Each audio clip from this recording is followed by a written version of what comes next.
Carli entra na fogueira em clássico e mostra que ainda tem lenha para queimar no Botafogo. Joel Carli não estreou da forma que esperava em 2023.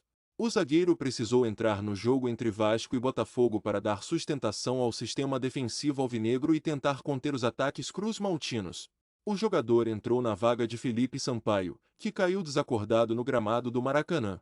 O argentino vinha se recuperando de problemas musculares e precisou realizar seu primeiro jogo do ano em uma fogueira.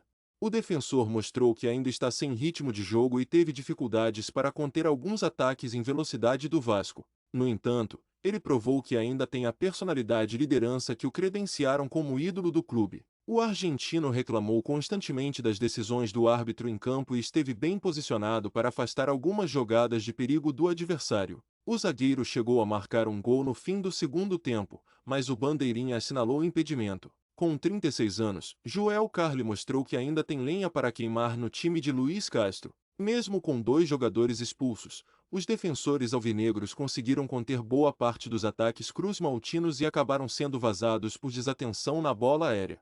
O jogador renovou seu contrato até julho deste ano. Depois do término do vínculo, ele assumirá uma função administrativa do clube. Além de ser identificado com os torcedores, Carli também é o segundo estrangeiro com mais jogos disputados na história do Glorioso.